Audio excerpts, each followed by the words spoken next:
श्री महालक्ष्मी नमः. तुम्ही कधी विचार केला आहे का की तुमच्या घरात लक्ष्मी टिकत का नाही? घरात ऐश्वर्य आहे पण मन शांती का नाही? जर तुम्हाला तुमच्या जीवनात सुख, समृद्धी आणि ऐश्वर्य हवे असेल तर हा व्हिडिओ एक क्षणही वगळू नका. ही कथा ऐकल्याने तुमचे सर्व अडथळे दूर होतील. चला तर मग पाहूया श्री महालक्ष्मी देवीची ही अद्भुत कहाणी. एका आटपाट नगरात भद्रश्रवा नावाचा दयाळू आणि शूर राजा राज्य करीत होता. त्याची राणी होती सुरीचंद्रिका. राणी दिसायला सुंदर असली तरी तिच्यात खूप अहंकार होता. मागील जन्मी ती एका व्यापाऱ्याची पत्नी होती, पण नवऱ्याशी भांडून घराबाहेर पडली. तिथे तिने काही स्त्रियांकडून लक्ष्मी व्रताची माहिती घेतली आणि ते व्रत केले. व्रतामुळे तिचे दारिद्र्य दूर झाले आणि पुढे तिचा पुनर्जन्म झाला. या जन्मी ती राणी झाली, पण ऐश्वर्य मिळाल्यावर ती जुन्या गोष्टी विसरली. तिच्या मनात संपत्तीचा गर्व आला आणि ती गरिबांना तसेच दासदासींना तुच्छ लेखू लागली. त्यांना 7 पुत्र आणि शांबाला नावाची एक कन्या झाली. एकदा माता लक्ष्मीनेच राणीची परीक्षा घेण्याचे ठरवले. देवीने म्हातारीचे रूप घेतले. तिने फाटक्या वस्त्रात माती मळवट फासून आणि हातात काठी घेऊन राजवाड्याच्या दारात येऊन आरोळी दिली. अरे, आहे का घरात कोणी? एक दासी बाहेर आली आणि तिने त्या म्हातारीला विचारले, कोण आहेस तू आणि तुला काय हवे आहे? म्हातारी म्हणाली, माझे नाव कमला आहे आणि मी द्वारकेहून आले. मला राणीला भेटायचं आहे. दासीने राणीच्या रागाच्या भीतीने तिला अडवले आणि म्हणाली, राणी साहेब महालात आहेत, तू जरा आडोशाला बैस. हे ऐकून म्हातारी रागाने संतापली. ती दासीला म्हणाली, तुझी राणी गर्वाने आंधळी झाली आहे. ती माणुसकी विसरली आहे.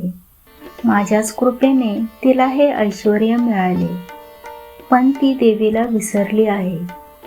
तिच्या संपत्तीचा गर्व उतरवण्यासाठी तिला याचं फळ भोगावं लागेल.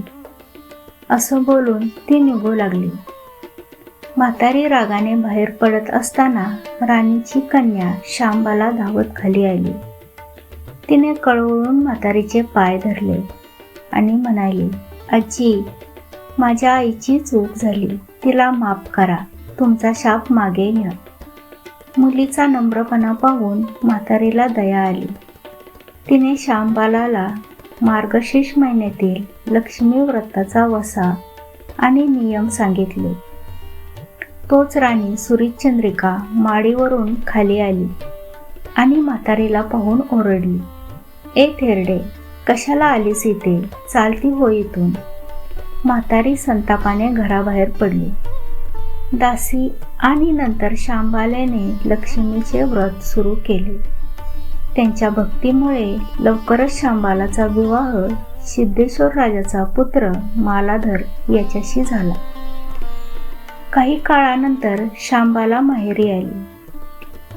परत सासरी जाताना तिने वडिलांच्या राज्याच्या खजिन्यातून मीठ भरलेला एक हंडा घेतला आणि तो नोकरासोबत पाठवला.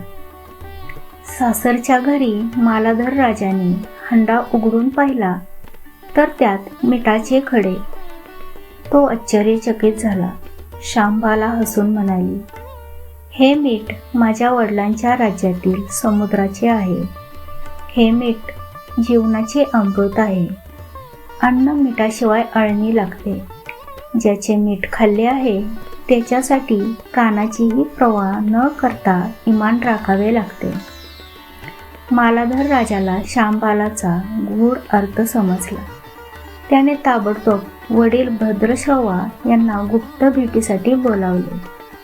इकडे गर्विष्ठ राणी सुरीचंद्रिकेच्या वाईट वागणुकीमुळे आणि लक्ष्मीच्या शापामुळे भद्रश्रवा राजाचे राज्य शत्रूंनी जिंकले आणि त्यांना दारिद्र्यात जगावे लागले. मालाधर राजाने आपला सेनापती बोलावला आणि आज्ञा केली, भद्रश्रवाचं राज्य जिंकणाऱ्या शत्रूवर ताबडतोब स्वारी करा आणि प्रत्येक सैनिकाच्या हातावर हंड्यातल्या मिठाचा एक खडा ठेवा. सेनेने बेसावध शत्रूवर हल्ला केला आणि अपूर्व विजय मिळवला.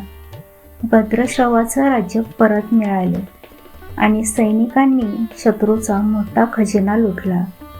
हा विजय मार्गशीर्ष महिन्यातील शेवटच्या गुरुवारी झाला होता.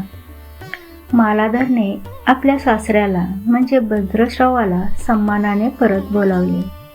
शांबाला आणि तिची आई सुरीचंद्रिका या दोघींनी भक्तिभावाने लक्ष्मी व्रताची पूजा आणि उद्यापन केले.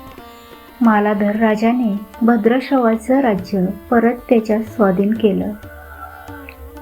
लक्ष्मी व्रताच्या प्रभावाने राणी सुरीचंद्रिकेचा अहंकार गळून पडला. तिने पुन्हा आयुष्यभर हे व्रत करण्याचा निश्चय केला. या व्रतामुळे हरवलेले ऐश्वर्य परत आले. दूर गेलेले त्यांचे 7 पुत्रही परत घरी आले.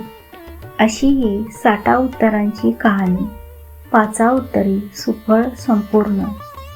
जो कोणी ही कथा श्रवण करेल त्याचे दुःख दूर होऊन घरात सुख समृद्धी नांदेल.